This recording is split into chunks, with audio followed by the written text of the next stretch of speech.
The revolution is real, it's live, and as some comrades say, it's lit, right?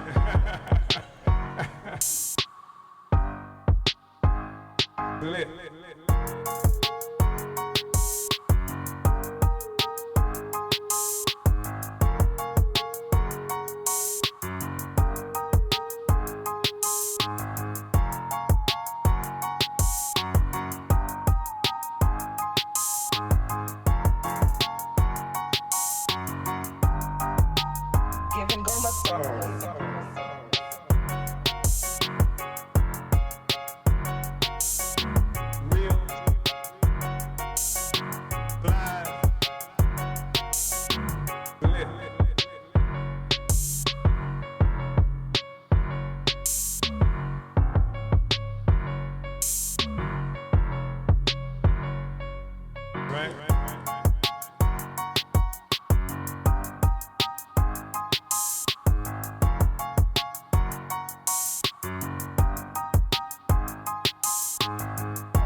The revolution is lit.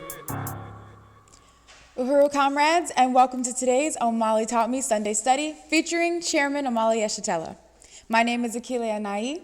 I'm the Director of Agitation and Propaganda for the African People's Socialist Party, as well as your MC for this morning. Today's study is highly important, and we encourage you right now to share this stream, invite your friends and family to it, so that as many of our people can be involved in this discussion. This week, the chairman continues reading from the book Materialism and the Dialectical Method by Maurice Cornforth, Chapter 5, titled The Dialectical Conception of Development, pages 46 to 53, and Chapter 6, titled Dialectics and Metaphysics, pages 54 through 66. In this study, we will learn that political and historical events occur due to the conflict of social forces, which helps us to identify problems and their solutions. This helps us move away from the idealistic explanations offered up by the ruling class and gives us the tools to apply revolutionary science for practical, real-world solutions. In this study, Chairman deepens our understanding of the necessity of having our own theory, African internationalism, the worldview of the African working class. With these studies, we strive to churn out African working class intellectuals, one to the understanding that this world can be changed with our own hands and the practical implementation of our own theory. We ask that you begin to prepare your questions regarding the topic so the chairman can expound more on certain ideas. You can also catch up on this reading by viewing the previous 3 Omali Taught Me studies. To deepen our understanding of dialectical materialism and its practical application, I proudly introduce my leadership, the brilliant theoretician behind African internationalism, the theory developed with the understanding of the dialectical materialist method, leading to practical solutions for African and colonized peoples worldwide, Chairman Omali Yeshitela.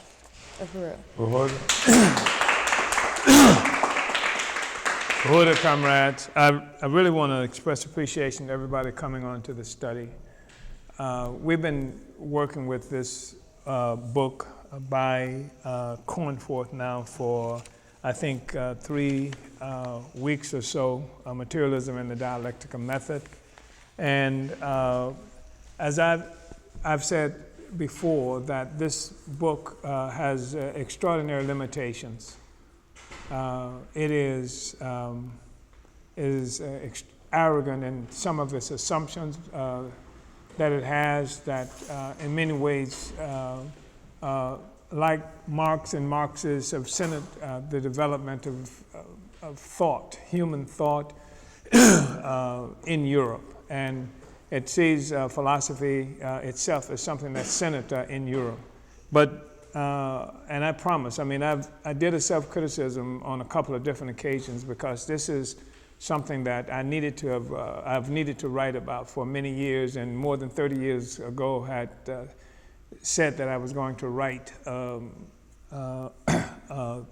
text or some book on dialectical and historical materialism, because I think it's absolutely necessary, and it is a method of investigation and analysis that we employ in the African People's Socialist Party, and we think is invaluable. And but Cornforth provides us with an opportunity to discuss philosophy, and he provides us a framework, more or less, to hold this discussion. And that's true despite the limitations that we find in Cornforth's work, because there's some things about it that's positive, but the essence of it is really problematic. And what's good about it for us is the framework that it provides. Most times when we hear people engaging in discussions of dialectic and historical materialism, they simply talk about dialectical historical materialism, abstracting it from the question of philosophy itself. And on the one hand. On the other hand, what Cornforth does, and many people who consider themselves Marxists do, is characterize dialectical and historical materialism, which is the method of investigation and analysis itself. They characterize that as the philosophy. And we don't think that's accurate, that we are not Marxists, for example. They characterize it as Marxist philosophy, the method of analysis and investigation. We are not Marxists. We are African internationalists, but we came to be African internationalists through using the science, the scientific method of investigation and analysis that really worked and developed by Marx and Engels and people like that. But if you read Marx and Engels and other people who make some attempt to discuss Marx relatively objectively, you will see that Marx and Engels, they talked about what they characterize as dialectical and historical materialism, or dialectics, as something that was very much influenced by a philosopher, Hegel, a German guy, who was reactionary to the core, especially as it relates to his opinions and theories, et cetera, about African people. So he was extraordinarily reactionary in that way. And in the dialectics that Hegel developed and put forth, and that actually characterized, was extraordinarily limited. It was based on what might be idealism, philosophical idealism. But the Marx never referred to himself as a Hegelist, despite the fact that he says that, and they say that, we took Hegel's dialectics and we developed it to such and such a thing. They used the method that Hegel had described, and then they developed something from that. And in this like manner, we think it's inappropriate to characterize dialectical and historical materialist method as Marxist philosophy. And I think that has trapped a lot of people, making it impossible for them to go beyond Marxist conclusions, or conclusions that have come by Marx. And Marx would use this method and come to different conclusions than people who were enslaved, people who were colonized. Marx came from a relatively influential family in Germany. They had an entirely different reality that was created by, influenced by, informed by by enslavement of much of Africa and other peoples around the world. So their use of this method of investigation analysis from this location in history and geography would have them come into different conclusions than the people who were enslaved and colonized and who provided the pedestal that they all sat and rested on. So we've come to different conclusions. We don't, and there's an element of extraordinary arrogance and self-centeredness that we can find in Cornforth and other people who consider themselves Marxists, and especially in Europe. So we're not characterizing ourselves, we are not Marxists. And this is, even stating this, however, should not be confused with the anti-Marxist stance that we see often in the African community and other places, who would say that Marx was a racist or something to that effect, and therefore we can't not appreciate Marx, or Marx was a white man, and therefore this has nothing to do with the fact that he was white, or the fact that he was what they might call a racist. I mean, the reality is that almost our entire reality is influenced by philosophy, by a worldview that presupposes the superiority of white people and others compared to Africans and most of us who are colonized. And we think there's a relationship between the fact that we are oppressed and that it is the extraction of value from the oppressed peoples that gives some semblance of validity to the notion of white superiority versus the rest of us.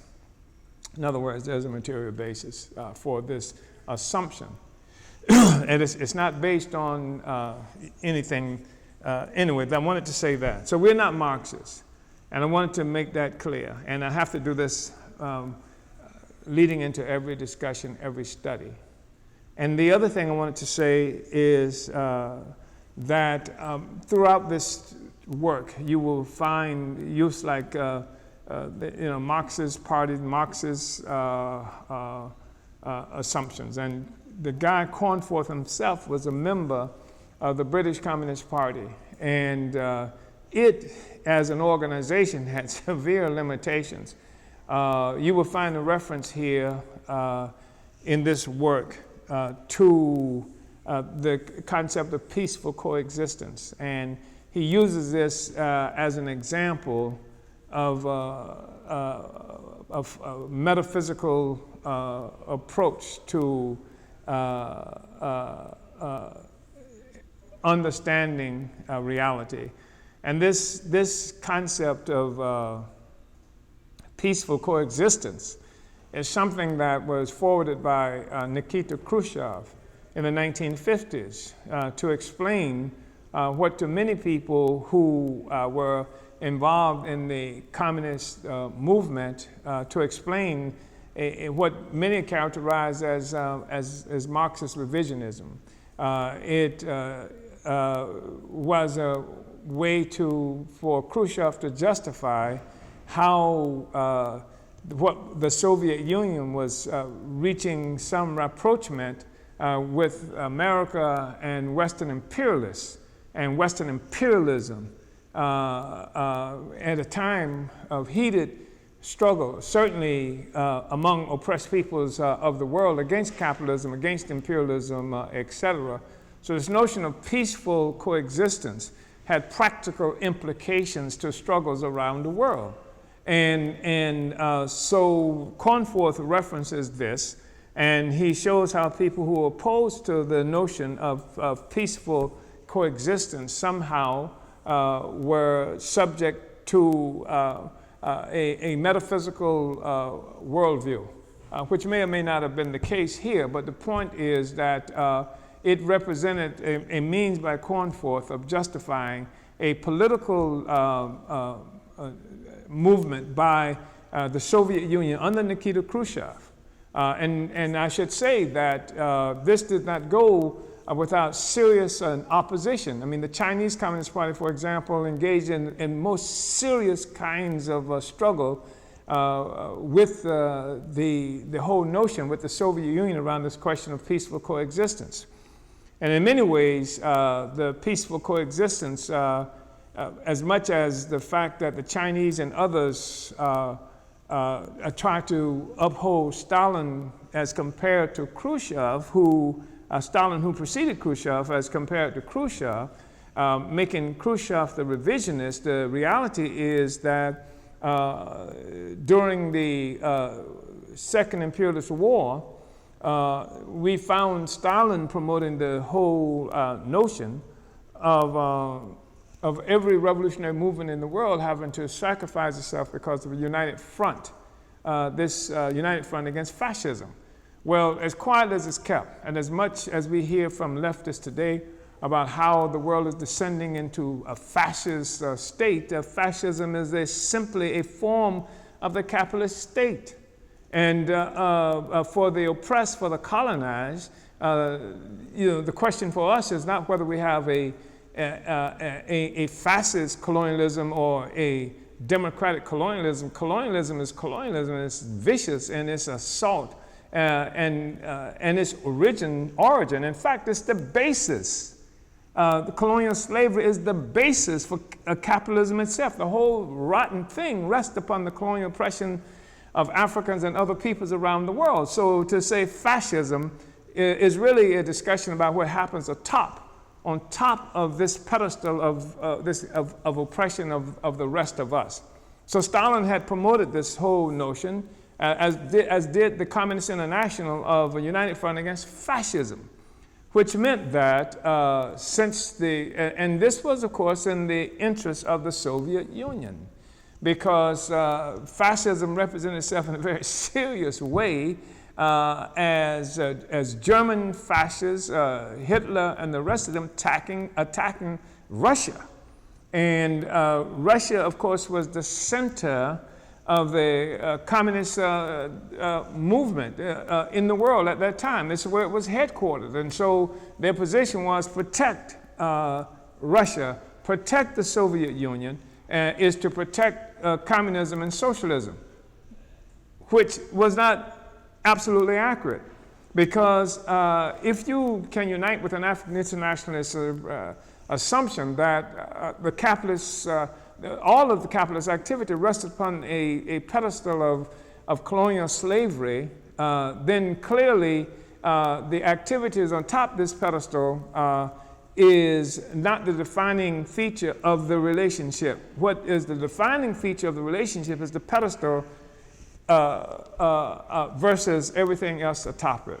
I hope that's makes some kind of sense. So the problem is that here, with this question that, as Stalin put it, we have a situation where struggles of the colonized peoples in Vietnam and Africa and even in the United States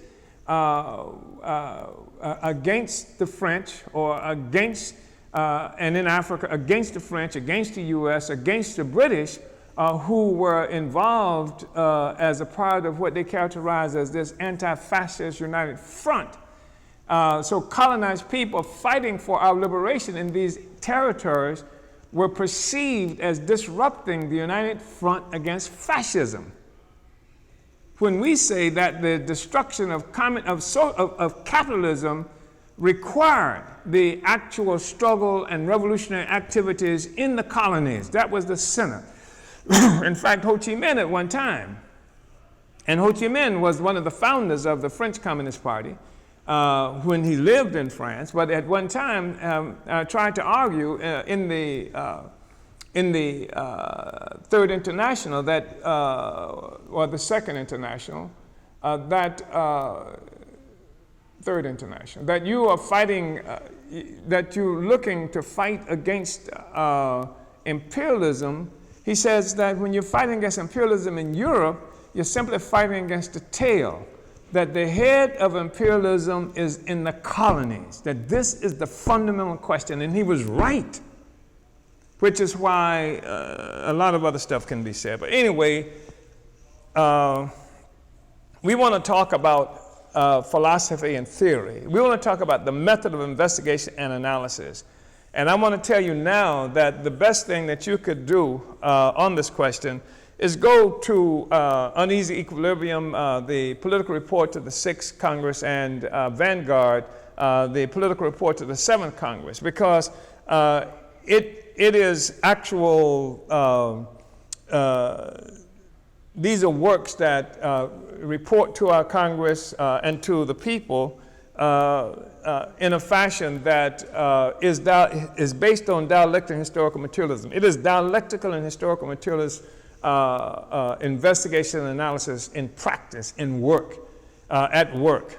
And everything that we do as a party is based on African internationalists, the philosophy of African internationalism. It is tethered to that, which means that anybody who's interested in understanding what we stand for or what any action we are involved in is about, if you understand African internationalism, if you will study that, then you will understand what it's based on, everything that we do.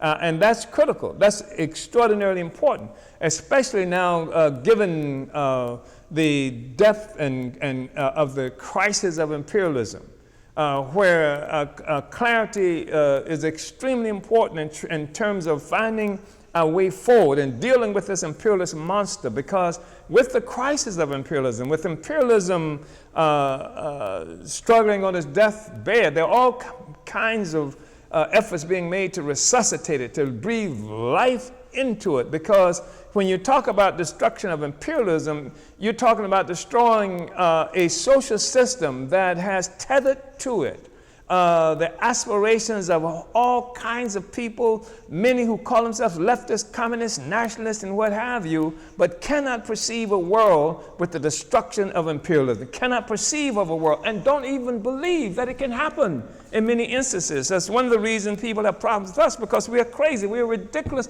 We actually intend to govern, we actually intend to defeat imperialism. That's something they can't perceive. And so what they find themselves often doing is contending with us, whose mission is to destroy imperialism, contending with us, and in so doing, protecting imperialism itself. And they do this from the left and they do this from the right, but that's what it is that they're about. And so we need to be able to find our way through this. So we need to have some kind of philosophical foundation that the actions that we are involved in are really tethered to a philosophical foundation. That is to say, it makes a prediction. It says something about our place in the world, and it makes a prediction in terms of our destiny in the world and what the future is going to look like. Because that's what we're fighting for. We're not just fighting only against the latest cop killing. Cops kill us here, all around the world, every day. Cops kill us. So the point is, do you just spend the rest of your life chasing cop killers? Or do you get involved in overturning the social system that produced cop killings and the cops who kill us? That's not to say that you don't deal with the cops in the process of doing that, but it certainly says something about what your strategic mission is all about, and it will make the difference in whether you are involved in some kind of opportunistic nonsense that might sound militant, that might block interstates and et cetera, temporarily, or whether you engage in a struggle to overturn the social system. That's what we're about. That's what we're about. This system has to go. On my way this morning, I'm reading a newspaper here in St. Petersburg, Florida, where I'm at the moment. And there's an article in there about how white people, the government of Tampa, Florida, investors and what have you,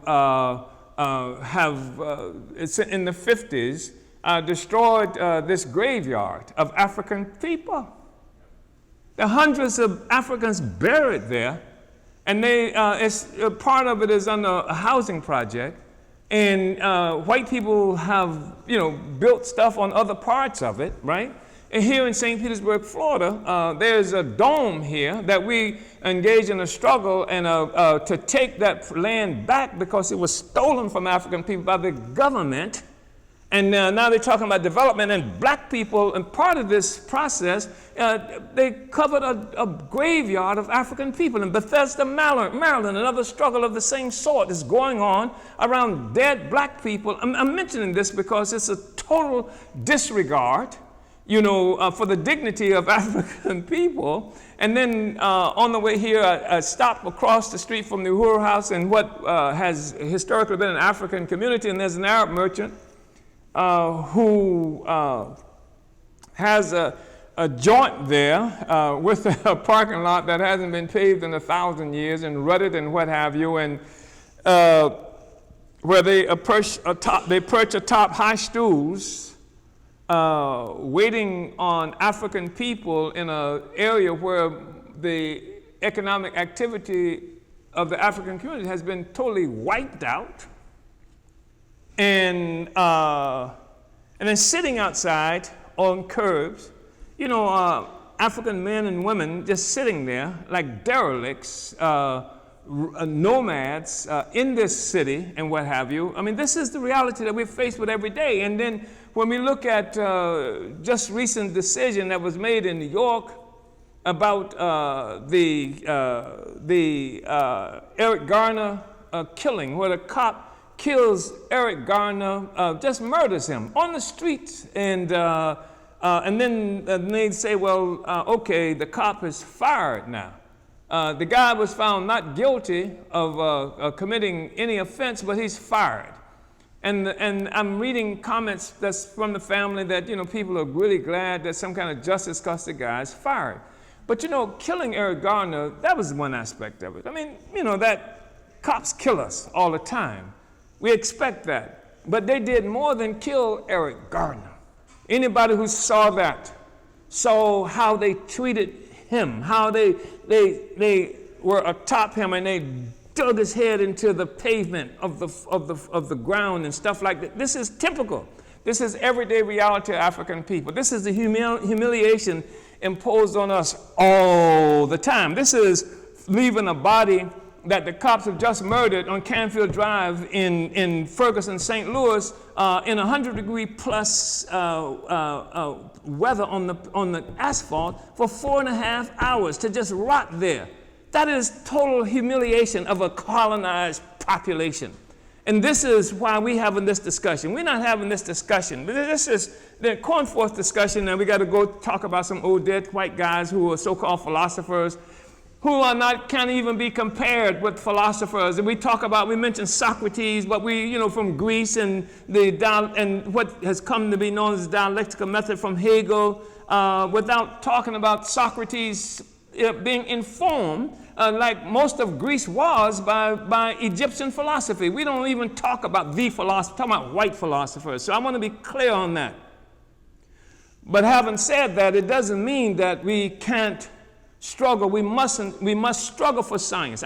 We can't have a revolution based on the assumption of some mysterious voodoo or juju or something like that's going to solve the damn problems of our people. It's fallacious.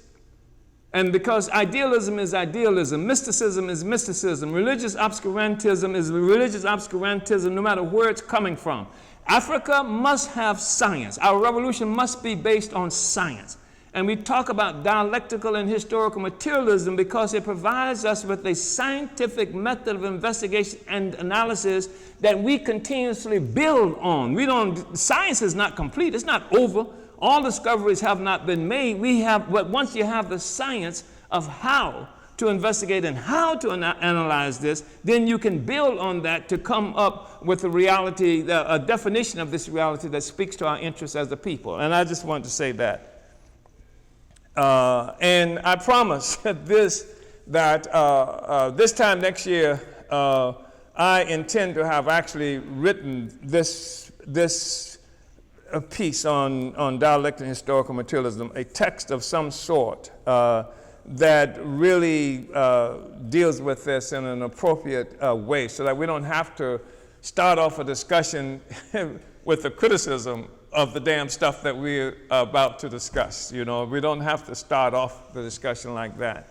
But it's necessary to do this. And I would tell you this: if you go to the 6th and 7th report to the Congress of the African People's Socialist Party, and study that, then you will have an example of dialectical and historical materialism that's useful.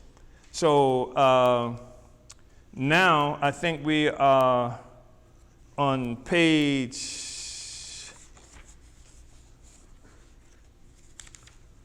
46, is it? Yeah. Is that where we are? Page 46? Yeah. The Dialectical Conception of Development. I'm looking at the theory of African internationalism in Uneasy Equilibrium, which is the political report to the 6th Congress. This is also in Chapter 9, if I'm not mistaken, of the political report to the 7th Congress, titled Vanguard. This is not new, what we are talking about. We have engaged in struggle, ideological struggle, for many years since our coming into existence as a party. And even before that, the organizational formation that led the struggle to build the African People's Socialist Party has engaged in this struggle because we think it's absolutely necessary. We think that there has to be this contest of ideas. It is a part of the process of development. It is the way ideas contend with each other to define this reality. And of course, the thing that makes it significant is not just the ideas themselves, because the idea is valueless. It has no value unless there are ideas that can contribute not only to explaining the world, but changing the world. So you can automatically decide whether or not you want to participate in any philosophical discussion or any ideological question based on whether or not the content of that offers a way to change the world. And you can have the most extraordinary, brilliant discussions about how things are. You can have those. And they can make sense and not make sense. They can come up with the idea, like, as we see, the white man is the devil, which was really important of perspective at a particular time, especially since the white man had been elevated to this stature elevated himself. And since the white man controlled, most definitions that we were using to understand reality had elevated himself to this godlike place. And so to have the enslaved come out and say, the white man, if you believe in God, the white man is the devil. Right? And it was an extraordinary statement at the time to destroy the myth, or certainly to assault it, because that myth still exists today. And I'm not just talking about among African people, I'm talking about especially among white people, and especially among so-called white leftists, and often among white communists, who we refer to as Ku Klux communists and ideological imperialists, and there are basic reasons for that. So we need to understand, we need to have a method of investigating and analyzing the world. Otherwise, you live in this situation where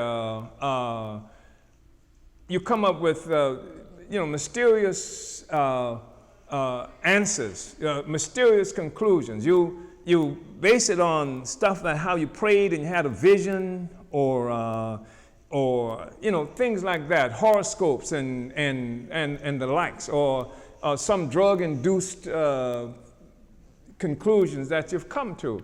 There must be a way for human beings to look at society and look at our place in society and interpret this reality in a fashion that helps us to solve problems, to move forward. There must be a way. There must be a way to. I understand that.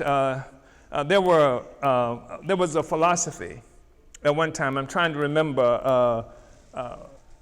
I'll think of it before this session is over, probably. But where people noticed the fact is that the sun came up, usually every day, and then it would recede, and darkness would follow in the evening. And there was a time where it was believed that there was this battle between good and evil that was represented by the sun rising in the morning. You see the sun in the rising, and wow, it was great. The sun was there. It means that good has prevailed.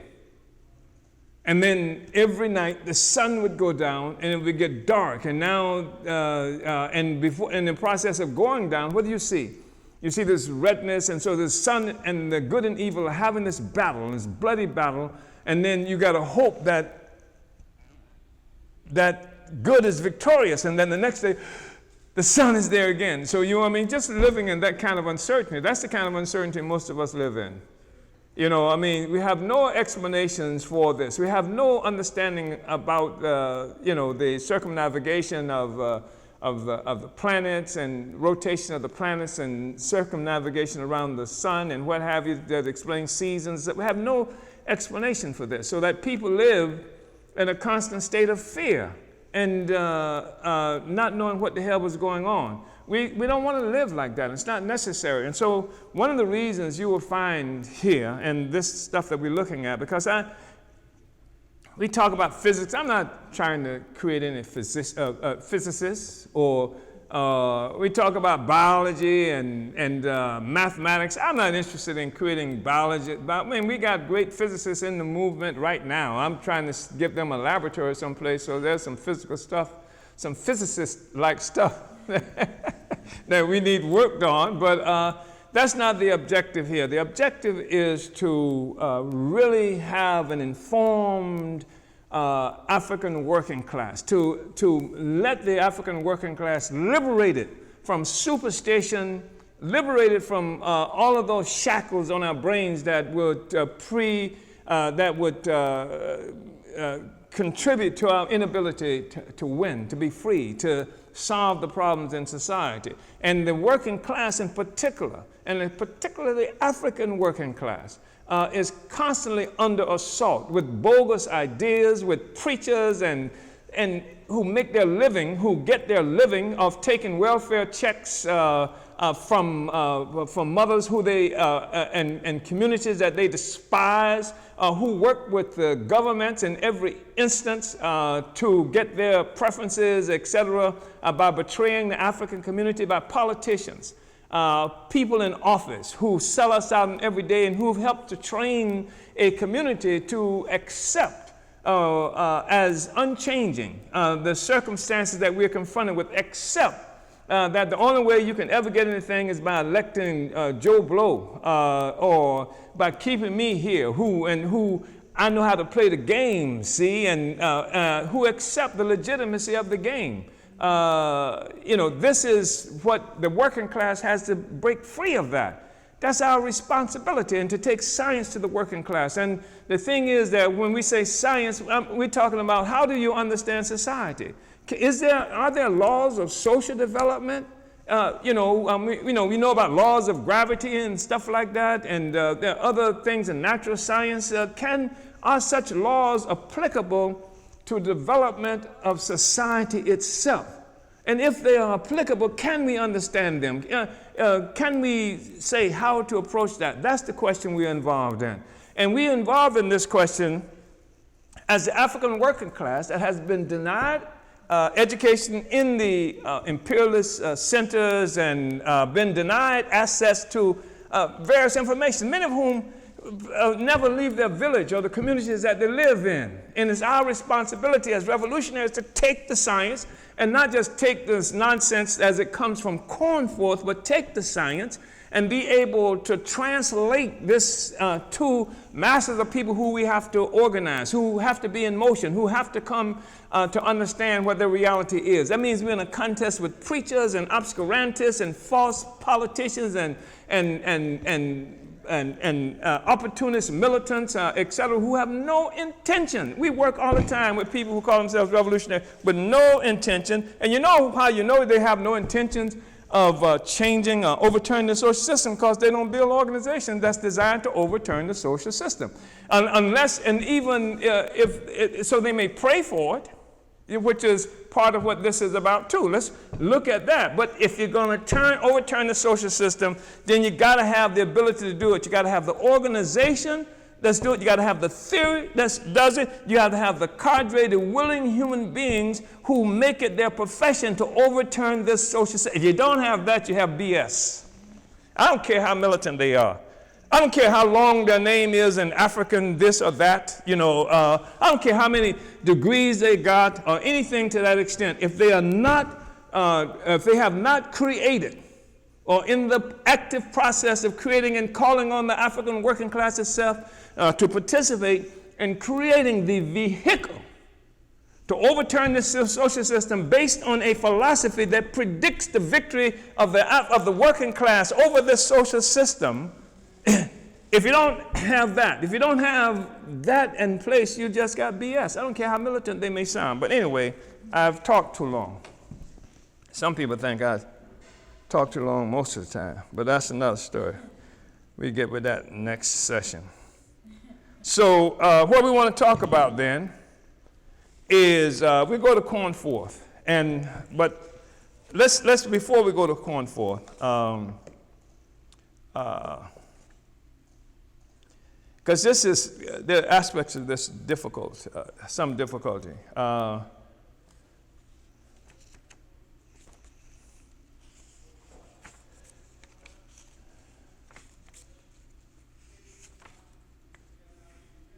So,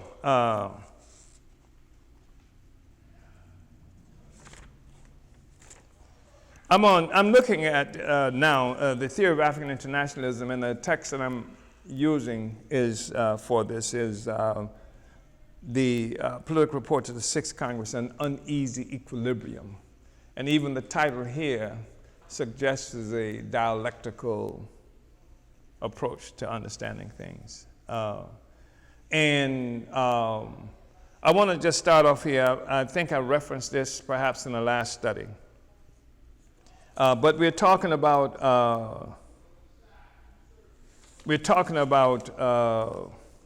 African internationalism as a philosophy, and we're saying that it's not Marxism, but it is a way that we look at the world.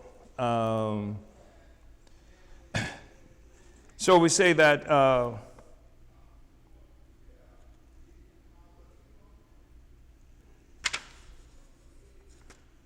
parasitism is the essential question. Up to now, since the successful rise of imperialism some 500 years ago, Europe and white people have been the subjects, and Africans and others have been the objects of imperialist history. We have been voiceless and reduced to invisibility in stature and significance. Karl Marx characterized the slavery, rape, pillage, and genocide associated with the emergence of white power and our current status as primitive accumulation. In another instance, he referred to slavery as an economic category of the greatest importance. In the book, One People, One Party, One Destiny, the political report to our Fifth Congress, I commented on what that meant. Quote, "Here the relationship between peoples and countries is obscured and mystified. Marx attributes European development, quote, solely to the genius and productive forces inside of Europe." He does. He is thereby covering over or liquidating the fact that the so-called development for Europe requires the parasitic impairment of the capacity for independent development in Africa and other places victimized by Europe.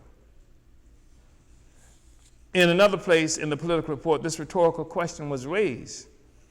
Would capitalism and the resultant European wealth and African impoverishment have occurred without the European attack on Africa, its division, African slavery and dispersal, colonialism and neo-colonialism, unquote? The answer is obvious to anyone with even a smattering of historical knowledge. No, no, no, and 1,000 times no, but Marx didn't get it. Most of our movement still doesn't get it. Revolutionaries around the world have missed this crucial understanding of the foundation of imperialist existence. The most erudite practitioners of the superstition called capitalist economics don't get it. This is one of the reasons nothing they say about the extant economic crisis of the imperialist world makes any sense. And this is extraordinary because, we came to this crisis of imperialism, economic collapse almost. Now, that they've talked now about the longest lasting recovery in history and what have you, where people are still starving to death and having to work 2 and 3 jobs. I'm talking about this is in the imperialist center. I'm not talking about in Africa and much of Asia and the Americas where people are literally starving to death, right? And none of them saw it coming. None of the so-called economists saw it coming. Not a single one of them was able to see it coming, and none has been able to offer an explanation of why, except they come up with the same old same old stories about the crisis being debate about overproduction and things like this being the basis of the contradiction. As I say, the overproduction inside the imperialist center is the basis of the crisis that they're suffering from. They don't get it. So we say that our summation of this imperialist dilemma is reflected in this quote from One People, One Party, One Destiny. The North Americans, like most Europeans, assume they have some idea of the basis of the contradictions because of the fantasies passed on to them historically about the source of their comparative wealth and so-called good fortune.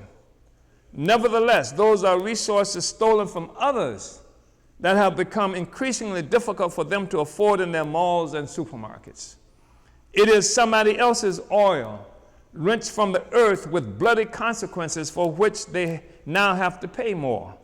The bauxite, coltan, gold, and diamonds, along with the cocoa beans, cotton, and cheaply produced clothing, have cost the rest of us dearly, and our combined struggles to seize control of our lives and resources are affecting the ability of North Americans and other Europeans to enjoy a parasitic economy that requires global misery for an oasis of white happiness. This is the dialectical relationship that Africans and the rest of the world enjoy with Europe, essentially Europe, and what has now come to be the center of capitalist production. And this is what we talk about when Europeans end up trying to solve their problem, fighting against fascism or fighting against this or that. I'm talking about now the left Europeans. When they end up trying to solve their problem, they try to solve a problem that requires more exploitation from the Africans and other people to make their lives better.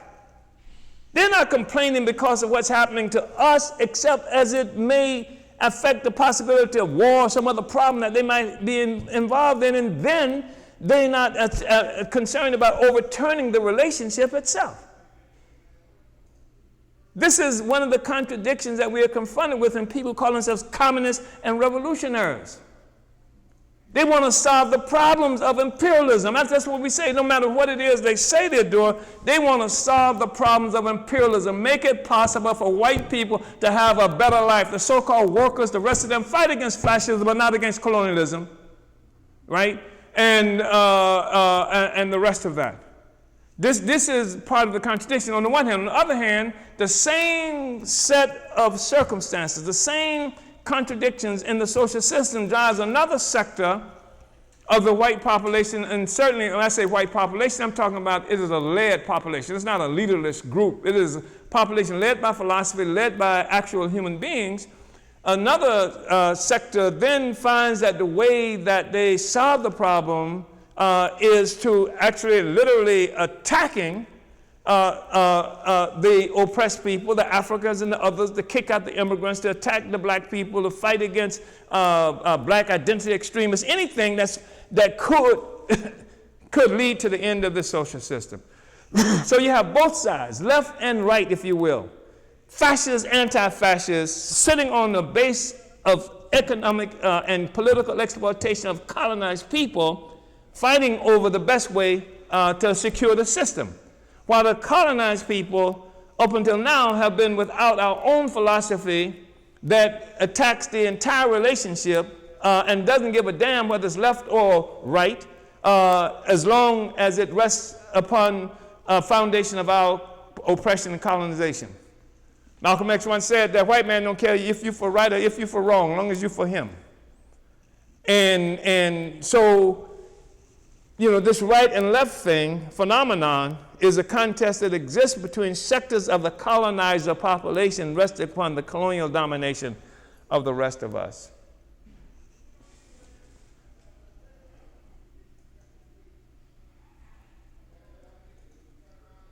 In reality, the essential feature of capitalism is parasitism.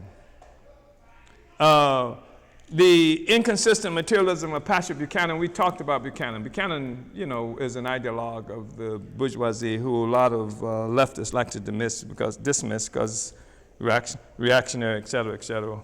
So he's a reactionary colonizer, I'm told.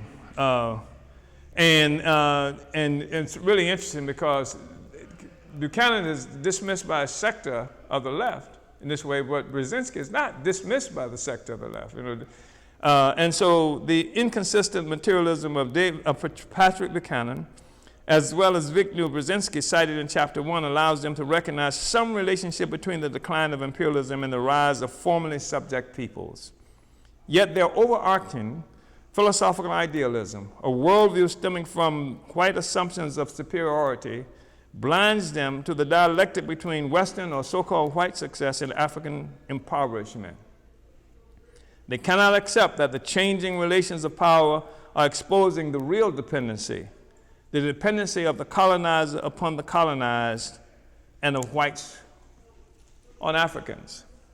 And it's relatively simple because who was the dependent? The slave or the slave master? Who was really the dependent? The slave could live without the so-called slave master. But the same can't be said of the so-called slave master without the slave. And increasingly, what is being exposed to the world is the dependency of the colonizer on those who are colonized. Certainly, that is what African internationalism helps us to understand. So, anyway, I want to go down here. It says that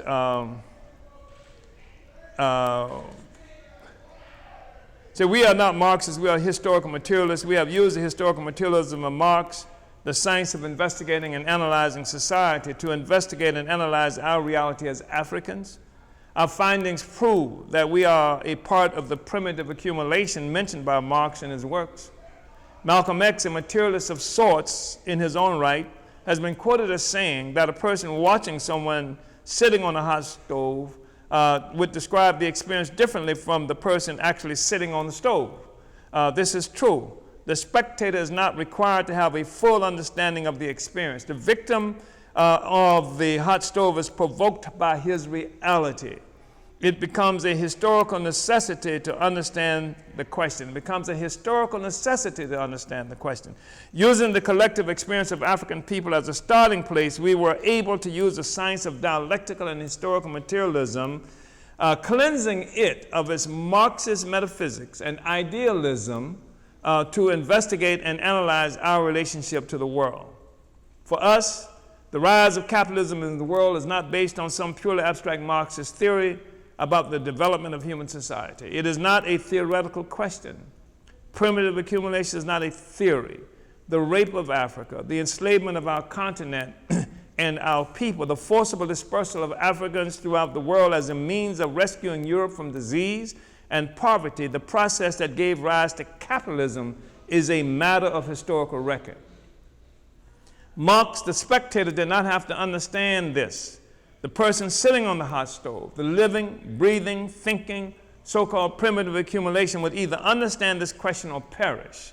We chose to understand. More than that, we chose to develop a worldview stemming from this understanding. This is the origin of African internationalism. African internationalism is simply the worldview stemming from a historical materialist investigation and analysis of the world, with the starting point being the experience and role of Africans in the advent of capitalist imperialism as the rise of white power. African internationalism is simply the worldview stemming from a historical materialist investigation and analysis of the world, with the starting point being the experience and role of Africans and Africa in the advent of capitalist imperialism as the rise of white power.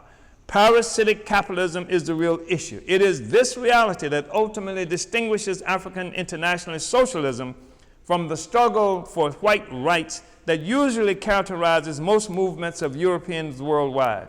It is the difference in socialism resulting from overturning the pedestal upon which all capitalist activity occurs and some variation of the national socialism achieved by the infamous Nazis of Germany.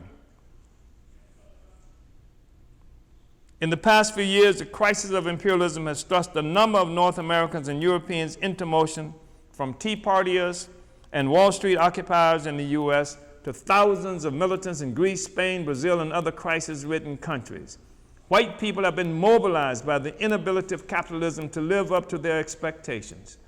They are demanding to be restored to their rightful place atop the pedestal of capitalist prosperity, sharing in the stolen loot of colonial plunder. And Marxism helps them to come to this place, because Marx describes the advent of capitalism in history as progress in human society. But capitalism came to existence as a consequence of slavery, colonial slavery, and colonialism pure and simple throughout the world. That's where capitalism came from. So how can it be progressive?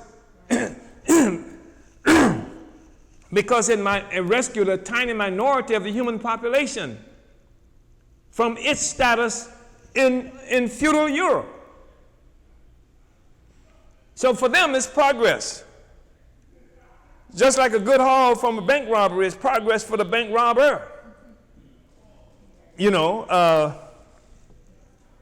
the problem is that this can only happen at the expense of the well-being of the historical victims of capitalist prosperity, the subject and colonial peoples of the world whose exploited labor and resources create the pedestal upon which all white people sit. Europe's economic uncertainty has been brought about by oppressed peoples who are currently fomenting the crisis with our struggle for the recapture of our resources, our sovereignty, dignity, and our history. The so-called immigrants who are coming across the border, objectively, that's what they're doing. I think there was a time where the Mexican people considered crossing that border as la reconquista, the reconquest of their territories. I mean, Trump's wall and neither the Democrats nor the Republicans have any objection to what Trump is talking about doing to the Mexican people, except the Democratic Party, that sector of the bourgeoisie, needs not to give the appearance of attacking the Mexican people, because they use the Mexican people as a part of the leverage that they're making in this intra-class struggle that they're having with another sector of the bourgeoisie that's represented by Trump and the so-called right wing in this country. Anyway, our African internationalist theoretical contributions serve to break the shackles historically imposed on the revolutionary theory as perceived through the lens of oppressor nation intellectuals whose worldview was determined by their existence on the pedestal of our oppression. African internationalism, for the first time, allows for Africans and the oppressed of the world to become the subjects of history, defining our own destiny, something not possible with the theory of Marx or his contemporaries and followers. Today, the conditions of the real world manifested by the crisis of imperialism are beginning to confirm what African internationalism has so long predicted. So we'll have, just a half hour or so that we can look at some of Cornforth. Yeah. And I think this is important because, like I said, Cornforth talks is, dead white guys, philosophers, and, physics and all of this. And we're not trying to create physicists, and definitely not trying to resurrect dead white people.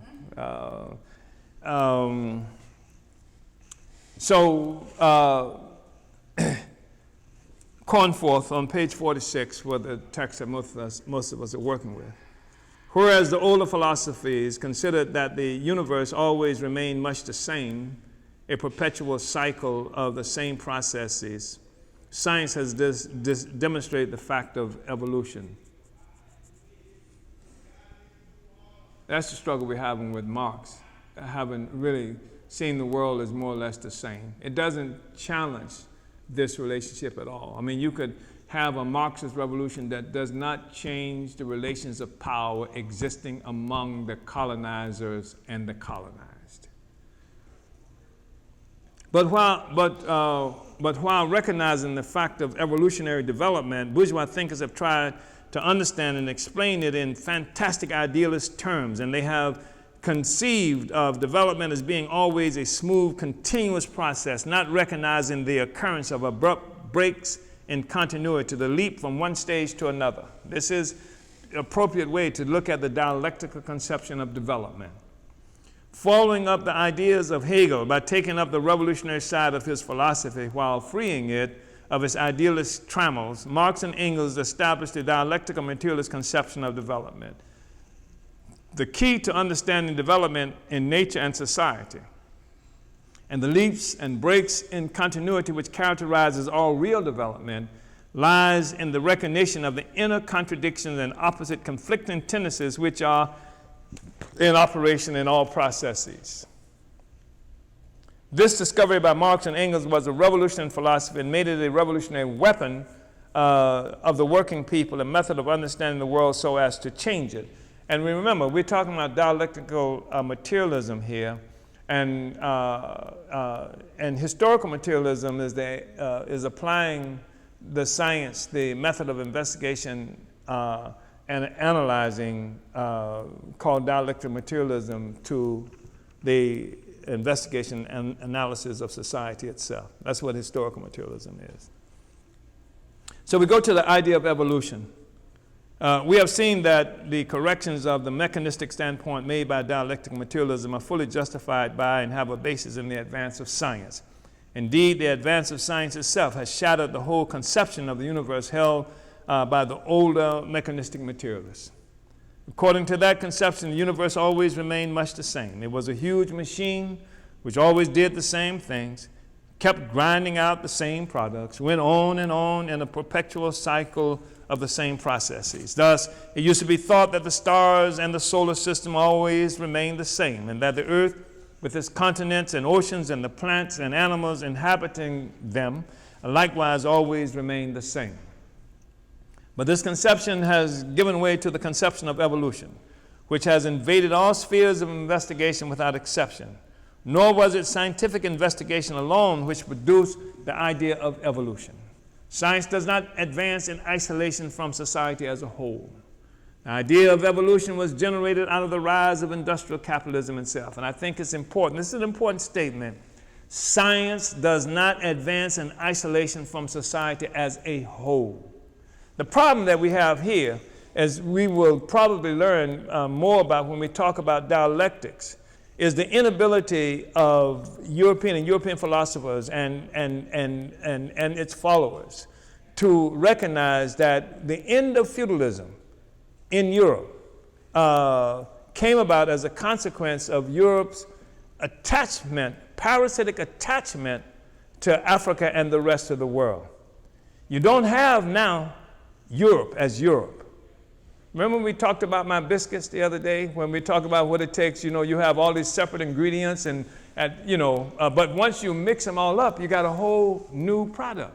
You got a whole new process. So people are able to see and look at things happening, but they have been unable to see that a new process has emerged that killed feudalism, but gave rise to another social system that's called capitalism. And this is not something that just happened in Europe. Capitalism happened to the world. And it happened to the world in a way that allowed the European parasite to feast off, sustain itself, maintain itself as a consequence of the relationship it had to us. It's now one system. One system. So the bourgeoisie cannot exist without constantly revolutionizing the instruments of production and thereby the relations of production, with them the whole relations of society. And of course, what he's saying by society, he means Europe. Conservation of the old modes of production in unaltered form was, on the contrary, the first condition of the existence of all earlier industrial classes. Constant revolutionizing of production, uninterrupted disturbance of all social conditions, everlasting uncertainty and agitation distinguished the bourgeois epoch from all earlier ones. The industrial capitalists saw themselves as the bearers of progress, and as they thought progress was the law of capitalism, so they saw it as the law of the whole universe. So there was made possible a great advance in the scientific picture of the universe. We find developing a picture of the universe not as static, as always the same, but as in continual progressive development. So he's saying that society itself, the things happening in society as they defined it, are responsible or contribute to how science itself, is advanced and how people perceive the world, including the scientists, etc. The stars did not always exist. They were formed out of masses of dispersed gas. Once formed, the whole stellar system with all the stars in it goes through an evolutionary process stage by stage. Some stars, like our sun, acquire planets, a solar system. Thus the earth was born. As its surface cooled, so chemical compounds were formed, impossible in the high temperatures of the stars. Thus matter began to manifest new properties, non-existence before, the properties of chemical combination.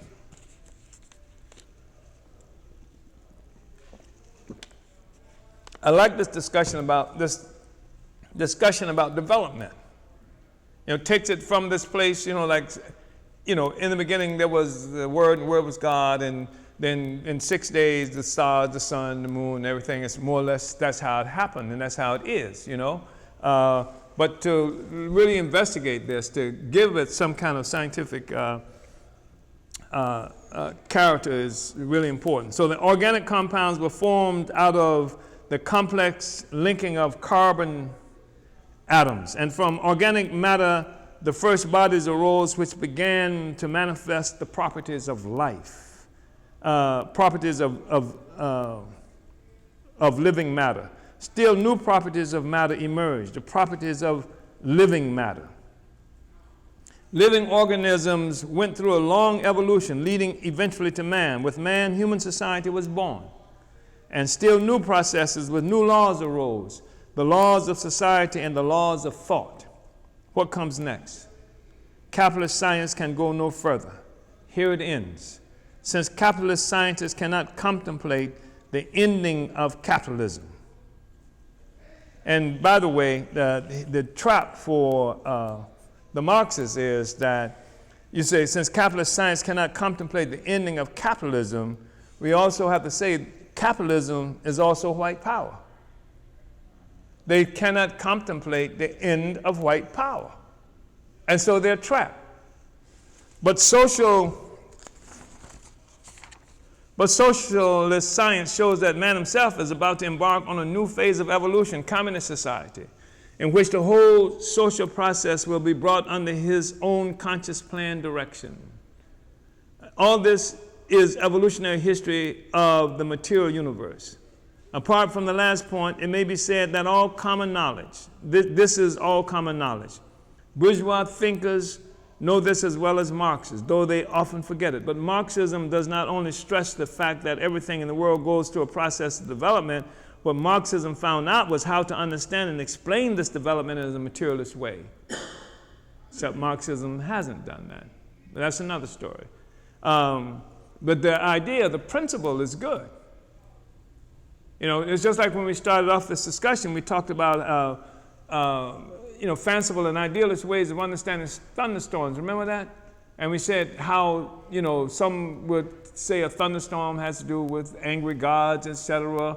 And then some would say thunderstorms had to do with these particles clashing, in the atmosphere, etc.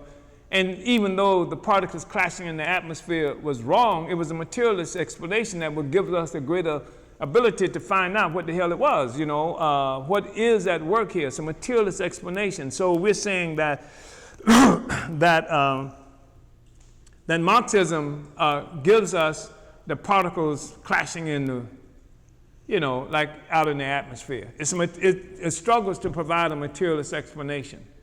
Even if it's wrong, it's a materialist explanation. And we appreciate being given the ability to deal with this in a materialist way. The discovery of Marxism was the discovery of the laws of materialist dialectics, and that is why Marxism alone is able to give a fully scientific account of development and to point out the future path. This is the meaning of Marx's great discovery, how to understand change and development in a materialist way, and therefore how to become masters of the future. So how did bourgeois thinkers tried to account for the universal change and development which they discovered. Let us consider what some of them had to say over a period of time. Well, we could do that. Or we could go, I want to get to this. Okay.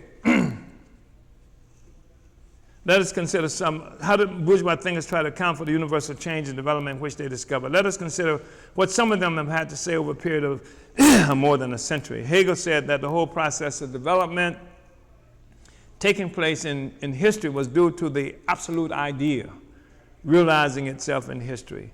Herbert Spencer said that all development was a process of increasing integration of matter. And he put this down to what he called an incomprehensible and omnipresent power.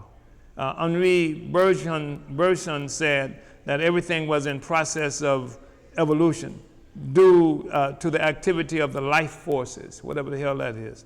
Fairly recently, a school of British philosophers had coined the phrase emergent evolution. They pointed out that in the course of development, new qualities of matter are continually emerging one after the other.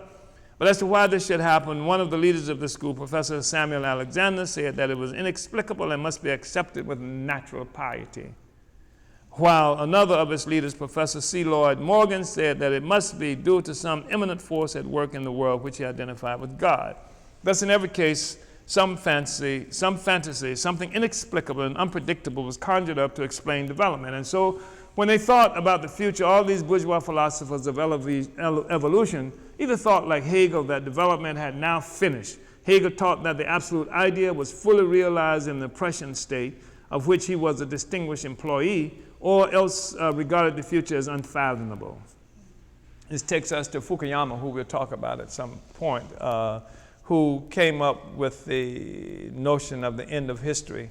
And Fukuyama said that history, the emergence of what they call liberal democracy, the capitalist system, with the death of the Soviet Union and China having capitulated from the communist road, etc., that it was the end of history. That's what Fukuyama says, the end of history. It's all over. Everything has been decided. Fukuyama's a bright guy, too. I mean, he's one of the thinking representatives of the bourgeoisie. He's written since that time. He's had to give that some second thoughts. We refer to him in this piece, I think, that we're working on in terms of the theory of African internationalism, because in the latest work he had to do something about the future of history, something to that effect, and we reference how we had written, I guess in 1981 or something, 1980-81. The political report to the party, perhaps in 81, the title was A New Beginning. And so we say Fukuyama was right. The end of their history is the beginning of ours. It's the new beginning. And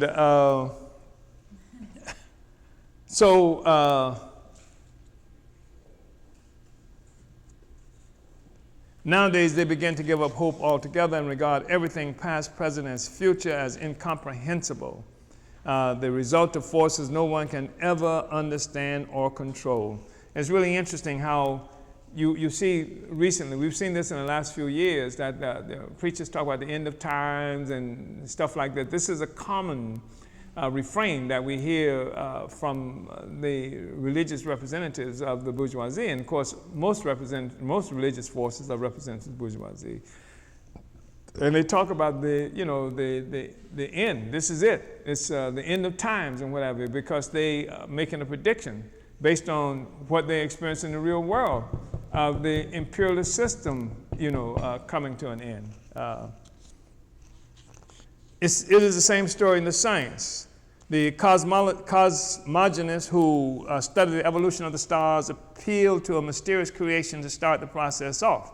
The biologists who study the evolution of organic life appeal to a series of unpredictable accidents, the random mutation of genes as the basis for the whole process. Such ideas are, however, unscientific. Why?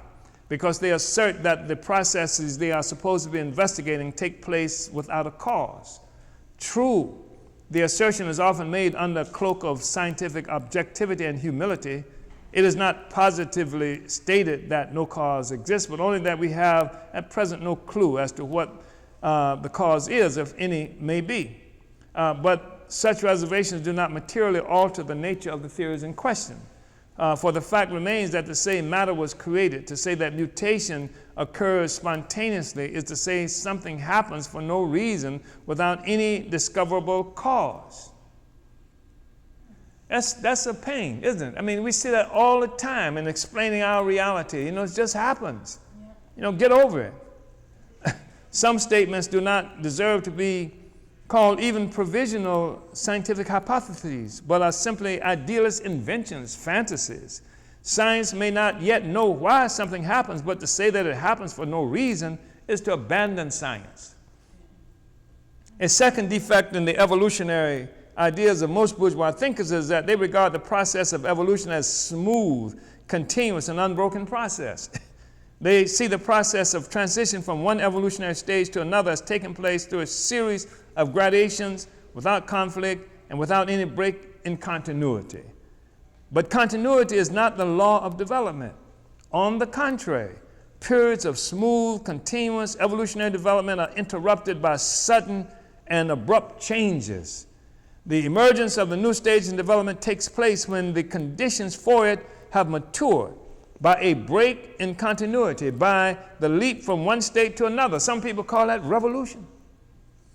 Hegel was the first to point this out. With every period of transition, he observed, quote, "It is as in the case of the birth of a child. After a long period of nutrition and silence, the continuity of the gradual growth in size of quantitative change is suddenly cut short by the first breath drawn. There's a break in the process, a qualitative change, and the child is born." But Marx alone followed up on this profound observation of Hegel. As for the ensuing bourgeois thinkers, although the investigation of science and common experience itself clearly demonstrate that development cannot take place without continuity, without abrupt transitions and the leap from one state to another, they have nevertheless in their general theories tried to make unbroken continuity the law of evolution. That's what they want. That's liberal, right? That's the liberalism. That's the essence of the liberal. They want to make this ongoing quantitative change forever. That's how stuff happens. There's never this abrupt break and real development. This prejudice in favor of a smooth line of evolution has gone hand in hand with the liberal belief that capitalist society will evolve smoothly through orderly bourgeois progress, broadening down from precedent to precedent, as Tennyson once expressed it.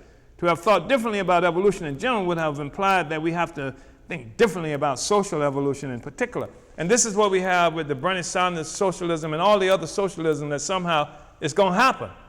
It's just going to happen, right? And it doesn't require the intervention of human beings, and certainly not of a specific of the working classes, whose exploitation is the foundation of the whole capitalist system, and certainly the colonial working class. So the problem of understanding and explaining development in a materialist way, that is, in harmony with the facts conceived in their own and not in fantastic connection, is answered by dialectical materialism. Dialectical materialism considers the universe not as static, not as unchanging, but as in continual process of development. It considers this development not as smooth, continuous, and unbroken process, but as a process in which phases of gradual evolutionary change are interrupted by breaks in continuity, by the sudden leap from one state to another. And it seeks for the explanation, the driving force of this universal movement, not in inventions of idealist fantasies, but within material processes themselves, in the inner contradiction, the opposite conflicting tendencies which are in operation in every process of nature and society. And this is why we constantly have to remind people that you can't say that African people are oppressed without saying that there is an oppressor. If there's oppressed, there are oppressors. What the hell? This is the unity of opposites that we're looking at. This is the dialectic. This is the essential dialectic that we're talking about. But they want to end this relationship without identifying the oppressor and without recognizing that the oppressor has to be destroyed, killed, wiped out, removed from this process for the oppressed not to be oppressed any longer. This is the wistful thinking, utopian socialist. This is the socialism that comes about by simply voting for Bernie Sanders and getting $15 an hour over a period of years, or some other fanciful notion like that, or some kind of universal capitalist health care, or capitalist universal health care, however the hell you want to characterize it, you know. The problem, and this is what makes us difficult to contend with or for a lot of people, because, you know, we are crazy. I mean, here we are talking about revolution and stuff like that, and that's the craziest stuff they ever heard of for us to be having this discussion, while the whole capitalist system is clearly, internationally, in a state of disarray, in a state of profound and deep contradiction.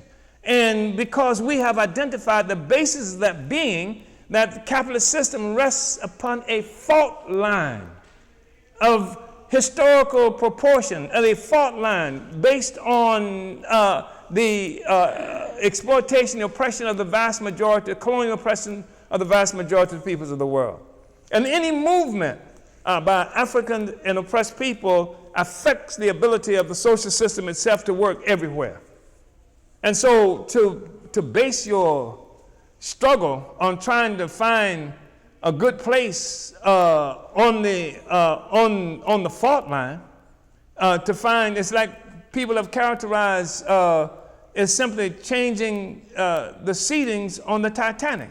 The damn ship is sinking, and what you're trying to do is get a good seat. And this is essentially what the socialists, the so-called communists, these utopianists, these anti-African, anti-black, white supremacists, if you will, white forces fighting for. They're fighting for white rights. And white rights can only be achieved at the expense of Africans and other colonized people. And that's what most of them are fighting for. Even blacks, so-called Africans, are fighting for that. They don't want to rock this boat. They don't want to overturn the damn system. So they don't even want to rock the Titanic. The Titanic's sinking, and they're trying to find a good seat on it. And can you see this? I mean, here they are. They want now to get first-class status on the Titanic.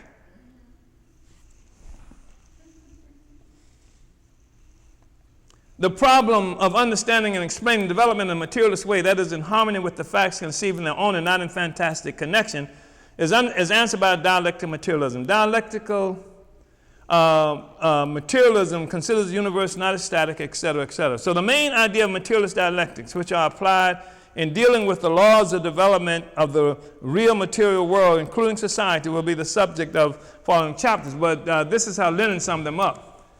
Quote, the essential idea of materialist dialectic is the recognition of the contradictory, mutually exclusive, opposite tendencies in all phenomena and processes of nature. This alone furnishes the key to the self-movement of everything in existence.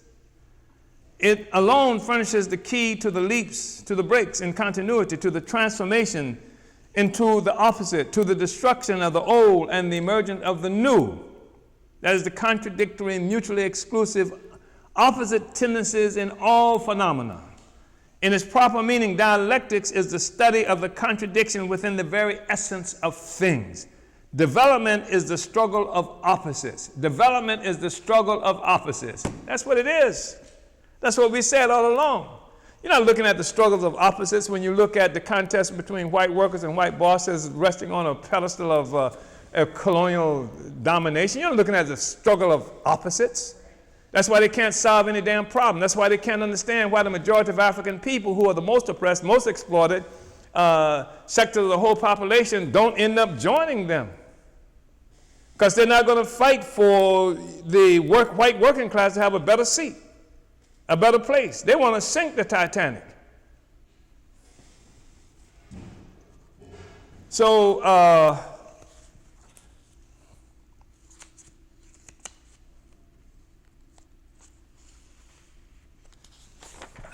let me see. So on page 52, what we're looking at, in this way, this materialist understanding of dialectics is the key to understand the forces of development within the material world itself without recourses to outside causes. This discovery arises from the whole advance of science and philosophy.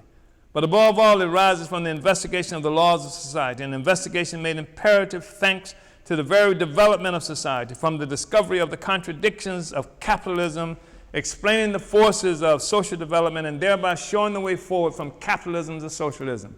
That is why bourgeois thinkers could not answer the problem of explaining the real material forces of development in nature and society.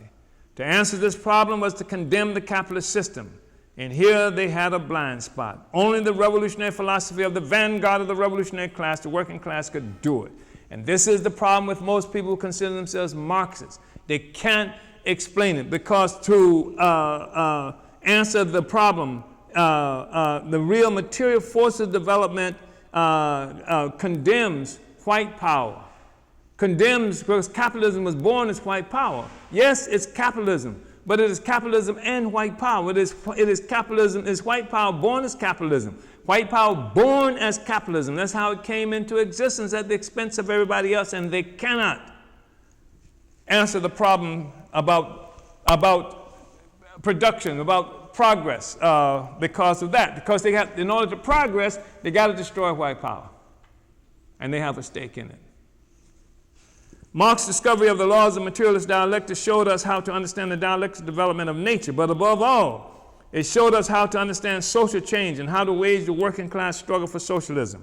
This discovery revolutionized philosophy. It signalized the triumph of materialism over idealism by doing away with the limitation of merely mechanistic materialism of the past. It likewise spelled the end of all systems of philosophy. It made philosophy into a revolutionary weapon of the working class, the working people, an instrument, a method of understanding the world so as to change it. Summing up the essential ideas of materialist dialectics, Stalin wrote, quote, "Life always contains the new and the old, the growing and the dying, the revolutionary and the counter-revolutionary. That in life which is born and grows day after day is invincible. Its progress cannot be checked. That is to say, if, for example, the proletariat as a class is born and grows day after day, no matter how weak it may be today, in the long run it must conquer. Why? Because it is growing, gaining strength, and marching forward. On the other hand, that in life which grows old and is advancing to its grave must inevitably sustain defeat, even if today it represents a titanic force. That is to say, if, for example, the ground is gradually slipping further and further back from under the feet of the bourgeoisie, and the latter is slipping further and further back every day, no matter how strong it may be today, it must in the long run sustain defeat," unquote. And so that's exactly what we're saying all along. If you understand what this thing is made of, what it comes from, then you see the crisis of imperialism as a signal that it is dying. And this also helps us to recognize some things that we'll talk about further on in this discussion about how a thing can be itself and something else at the same time. And this is really understanding dialectics, because how a child is born, and at the moment of birth, it also enters the process of dying away. Except the primary force given optimal circumstances is that the child born is actually the dynamic force that is going to determine the future, while the existing force out there, is the primary content of this child now is life and development and growth. And when it reaches a certain stage, if it is without complications and contradictions, of course, then the fact of its dying becomes the primary force. What we see now is an imperialism that is dying, that the death throes is what we are experiencing now. It is not a dynamic force anymore. It is not it can't even provide life for itself anymore. It even cannibalizes itself at this point in history. So that's something that we need to understand. And African internationalist helps us to understand this, and it will not allow us to get trapped with the assumption that somehow we are part of the process that's dying away, and it helps us to understand we are part of the process that's growing, that contributes to the death of the social system that is responsible for the immiseration of more and more people every day. Uhuru. So, come on, yeah.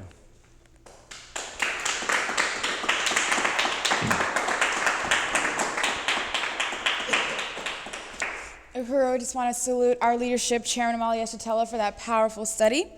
It is now time to open up with questions from our audience and online viewers. We want to appreciate everyone who's tuning in via Facebook and YouTube, and also appreciate all of your engagement. Please continue to invite your friends and family to the study and share widely on all of your social media platforms. So we have viewers from St. Louis, Missouri, Philadelphia, Pennsylvania, Roselle, New Jersey, Miami, Florida, Fort Myers, Florida, Clearwater, Florida, Tampa, Florida, St. Petersburg, Florida, London, UK, Rotterdam, Netherlands, Nigeria, Huntsville, Alabama, Paris, France, Chicago, Illinois, Washington, D.C., Aurora, Illinois, Oakland, California, Port Elizabeth, South Africa, Norway, and Sweden. So Uhuru to all of our viewers all over the world. And we did get a question from a Trent Thompson on Facebook from Illinois. It's commented, I would like to know what's your take on Dr. Claude Anderson's promotion of capitalism for Black America. I know you promote socialism, and I agree, but we're divided on this issue. We know capitalism is parasitic, so I don't understand why he would push this idea. Africans never considered owning any land. It belongs to the earth, which we steward over, not own. Well, capitalism is a social system that has its origin in enslavement of African and other oppressed peoples around the world. It cannot exist without exploitation and oppression. That's just the way it is. That's the way it functions. That's the way it's defined, even by many of the people who are themselves capitalists and who will use that reality as excuses and the basis for attacking peoples around the world, the defense of capitalism. It is something that exists. It requires for its existence the exploitation of the value of the labor that's produced by other people. It is a social system that requires private ownership of the means of production and social production that feeds a handful of people that don't produce any damn thing, and it came into existence through colonial slavery. So there's no way that we can justify capitalism. And also, we see the death throes of capitalism right now, and so it wouldn't make much sense to us to try to jump on board this sinking ship. That what we have to do is to fight for another arrangement, and we fight for what we call socialism, which is the ending this contradiction where a minority own and control the means of production, and on the one hand, they control it privately while production itself is done socially by the vast majority of us. That's a profound contradiction, social production, private ownership. So I know Claude Anderson, and he's just wrong, that's all. And whatever his intentions are, he stands on the side of a dying social system that's responsible for our oppression and exploitation. Uhuru. So there is a question on YouTube from Ngon, I hope I pronounced that right, from Tampa. It says, Uhuru, Chairman, does embracing a false national consciousness, hyphenated identity of nation state imposed on us by colonizers stand in the way of understanding the need to overturn the social system? It does stand in the way, or it attempts to stand in the way, but one thing, we are materialists. And we know that as a materialist, material reality will collide in a very serious way with idealist fantasies. I use the example over and over again, probably more than most people like, of the thing that idealists could have us believing that that the table I'm sitting behind right now is a car. And if we're not planning to leave this room where I am right now, some people will be content to allow somebody to run around saying, that's a car, that's a car, that's a car. But the fact is that as materialists, we also know that sooner or later the police are going to kick that door down and come in here and try to attack us because we want to make a revolution. And then what happens is you see this collision of idealism and materialism. When the idealists try to jump on this table and drive away, they're going to be in trouble. And I think that's what we find in real life, is that there are people who have these idealist fantasies about reality, who are faced over and over again, and increasingly now with choices to make and try to solve problems, and idealism will not allow that to any kind of benefits at all. Yeah. Uhuru. And our responsibility as materialists, of course, is to show the way, regardless of the idealist fantasies that people are putting forward. That's our job. That's what we do. That's what we take into the working class to help the working class to understand this. Uhuru. Adam in Rotterdam, Netherlands commented, the capitalists and imperialists clinging desperately and stubbornly to their morbid system of exploitation and destruction illustrate once again the adialectical, dogmatic, idealistic nature of their ideology. They negate dialectics, motion, transformations, evolution.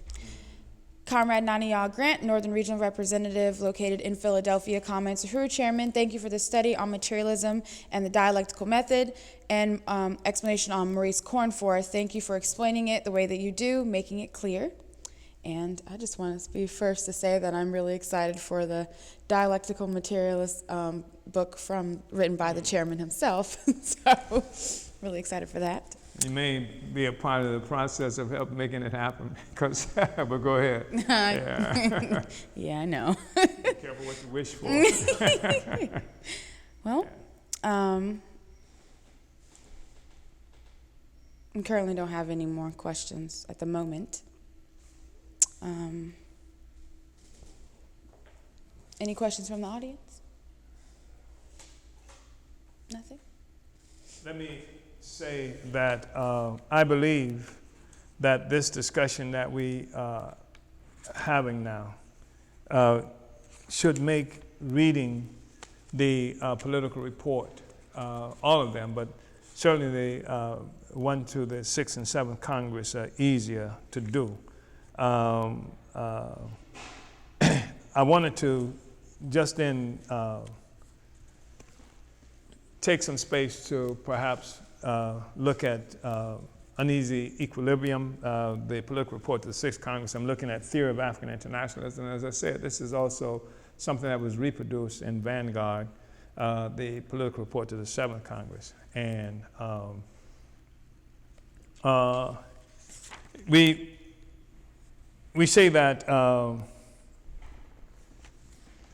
that there's a way to understand the world, that we don't have to pray over it or, use the bones or some other mysterious process, that the world could be understood in this scientific way, and that's really important for us because Africa cannot advance without science. I don't care how enamored different people may be with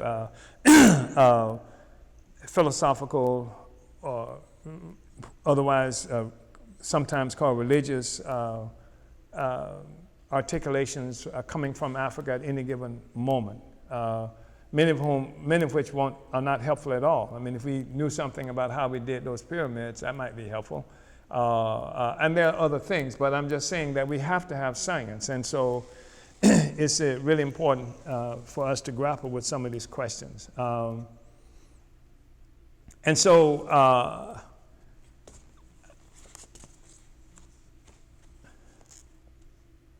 We say that on page 96 in Uneasy Equilibrium, our party has become the custodian of the interests and aspirations of the oppressed and dispersed African nation.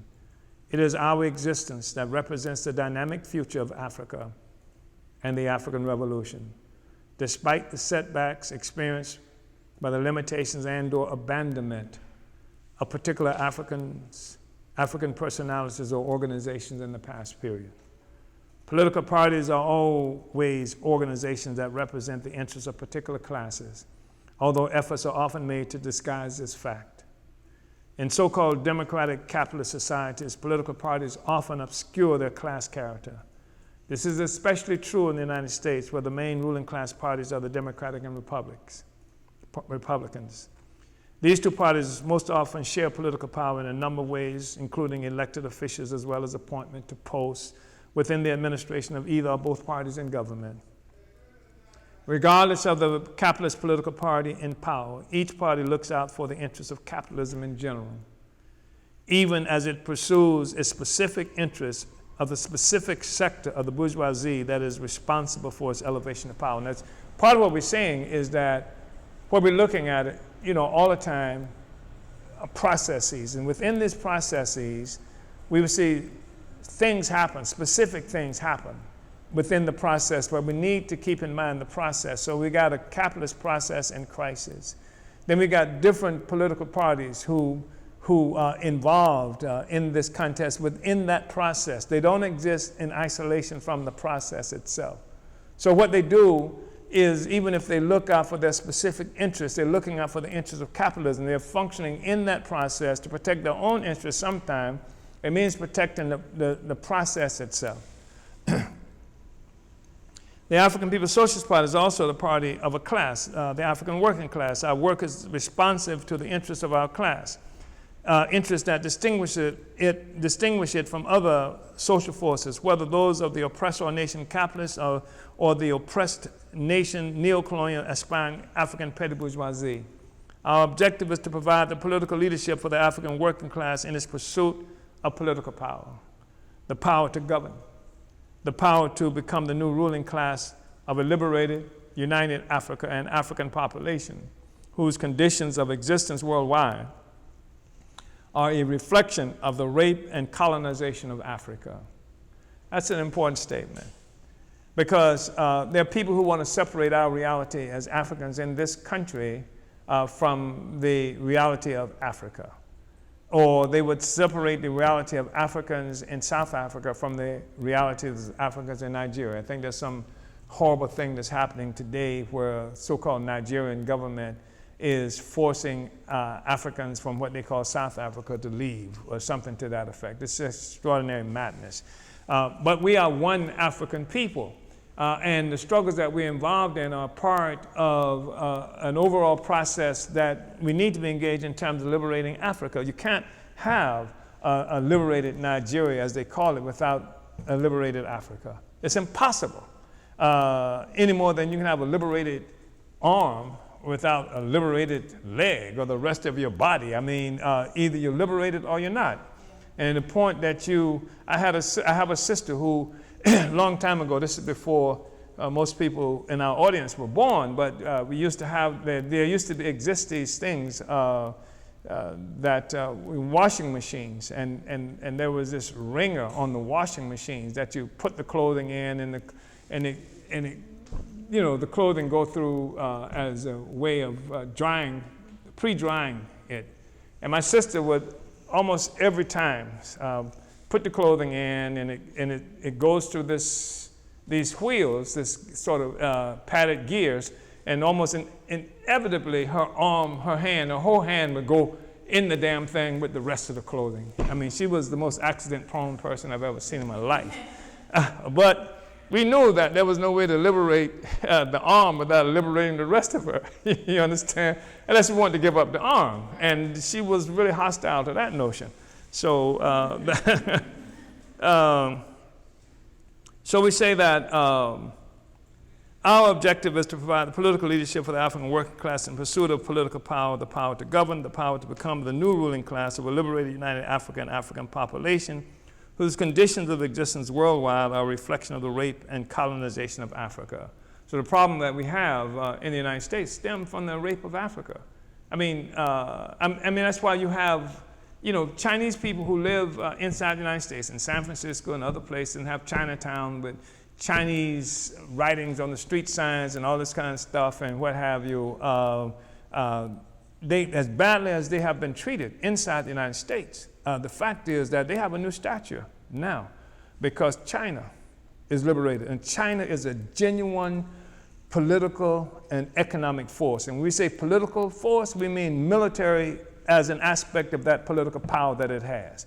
And the United States would really have a hard time defending an attack on Chinese people in this country because it would have to answer in some fashion to China. But Africans here can be attacked and killed all the time. You don't hear any whimper from the continent of Africa because of that.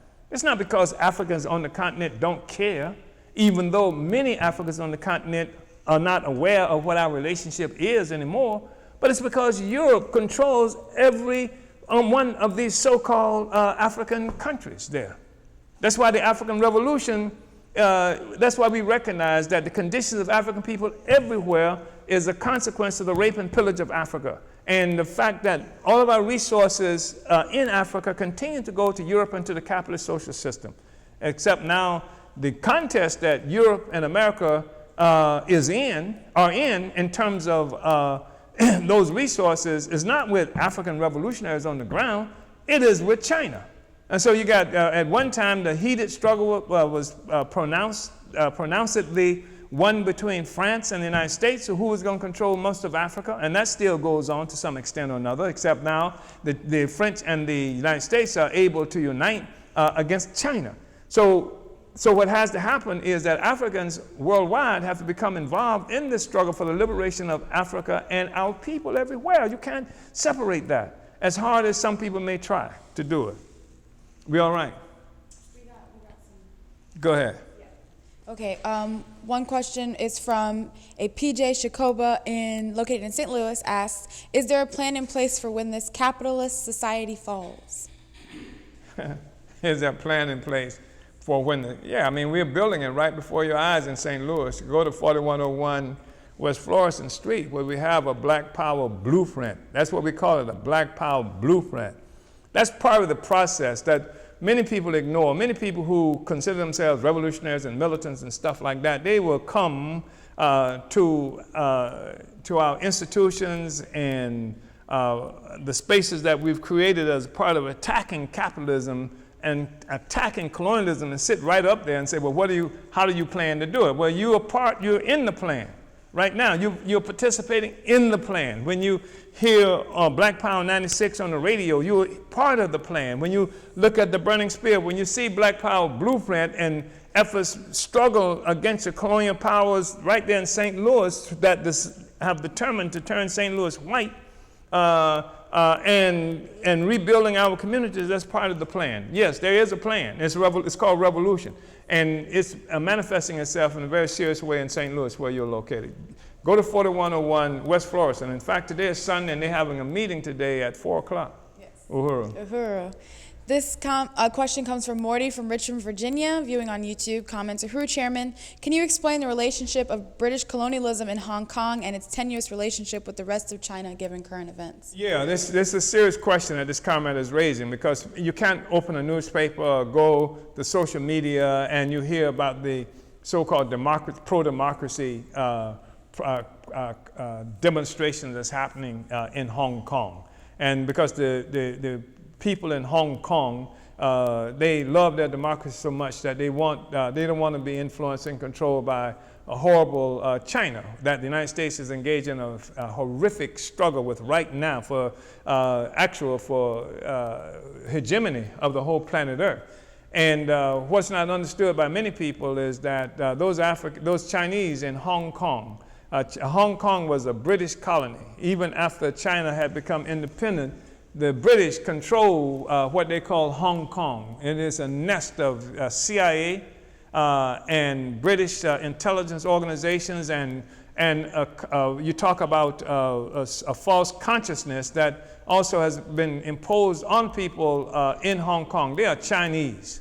And but now, as this struggle heats up between the United States and China, between the other so-called Western imperialism, the white imperialist world, and China, they are doing everything they can to punish China, to disrupt China, to keep the Hong Kong Brits, the British Hong Kongolese, or the fact is that, people with this false consciousness, they're creating as much disruption as they can. They are violent in their protests. They are injuring people. They are using firebombs and things like that. That would be you won't see that happen in a demonstration in this country, and yet the United States is holding that up as a pro-democracy and what have you. And it's pro-democracy because they see it as one of the ways that they can contend with China. China that's eating up much of the space that the U.S. has occupied for itself in Asia,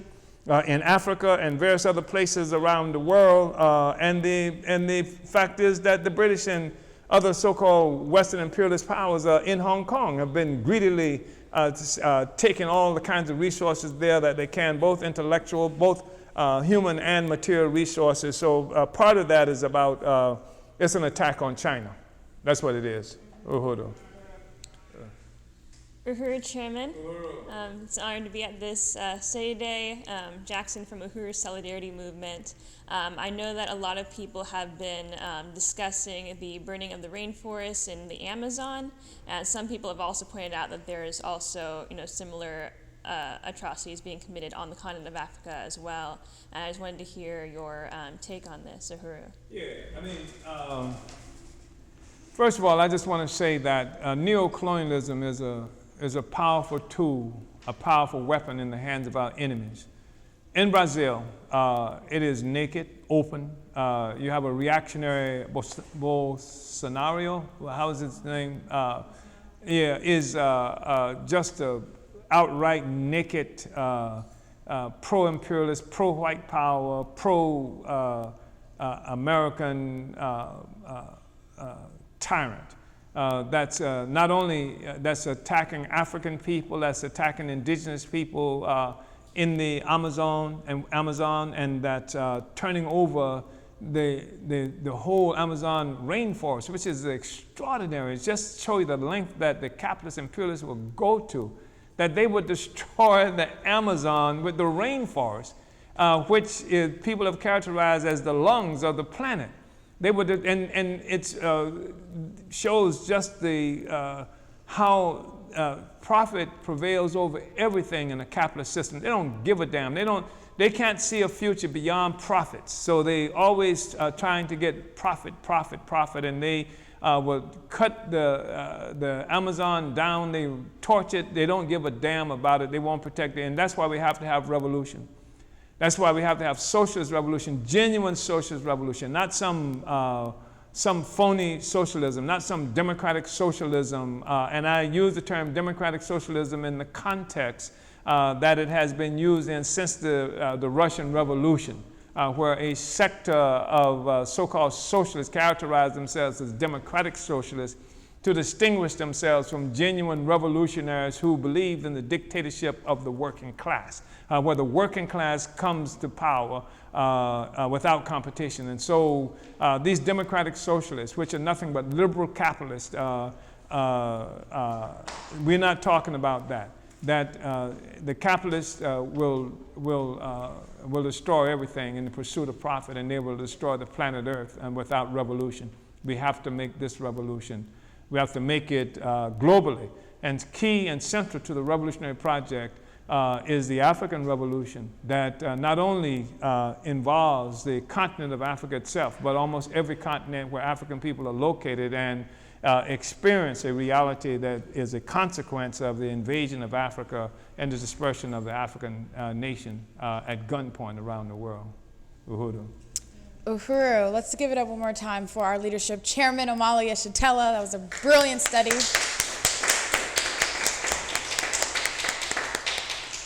So because of time, we want everyone to know that if your question was not answered, one of our moderators will correspond with you and make sure that the chairman sees your question.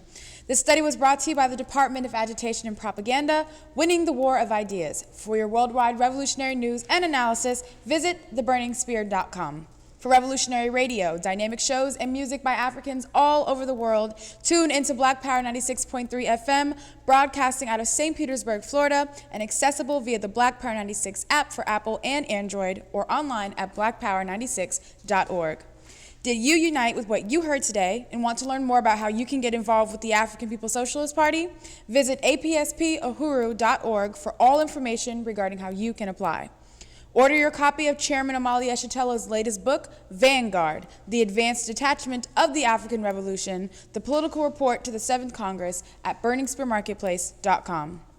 On Sunday, September 8th, starting at 4 p.m. Central, the African People's Socialist Party will remember the African revolutionary giant Omowale K. Fing in St. Louis, Missouri at 4101 West Florissant Ave at our second memorial.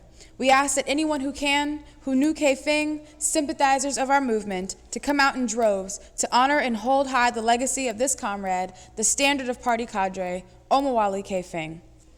The International People's Democratic Uhuru Movement invites you to attend our 2019 NPDUM convention. This year's convention is themed, "The Struggle is Real, Real Science, Real Revolutionaries, Real Solutions, Real Black Power." Come join us September 13th through 15th at 4101 West Florissant Ave in St. Louis, Missouri, as we expose all the ways that Africans are facing genocide at the hands of white power imperialism and how our only solution is building NPDUM, the leading organization in the struggle for bread, peace, black power, and reparations to African people. Register today at npdum.org. Were you moved by Chairman's presentation this morning? You can bring this electrifying presentation to your school campus, bookstore, concert hall, and more. To book Chairman Omali Yeshitela for the Vanguard 2019 International Speaking Tour, contact Uhuru Tours at info@omaliyeshitela.org or call 727-914-3621. Sign up for the Marcus Garvey Legacy Cruise, taking place December 14th through the 19th. The Marcus Garvey Legacy Cruise is the annual fundraiser held to support the work of the African Socialist International. The African Socialist International is an organization made up of African people located virtually on every continent, dedicated to overturning the conditions faced by African people worldwide. Our cruise destinations are Half Moon Cay, Bahamas, Nassau, Bahamas, and Freeport, Bahamas. You can enjoy political education on board with the chairman, on and off board excursions, and more food than you can eat. To book/make your deposits, visit uhurulegacycruise.org or call the travel agent Linda Stern at 732-972-4171. If you want to further support the ASI and the Marcus Garvey Legacy Cruise, make a donation by visiting uhurulegacycruise.org. Thank you all for tuning in. Make sure you like and subscribe to the Burning Spirit TV on YouTube to catch every episode of Omali Taught Me Sunday Study. Uhuru.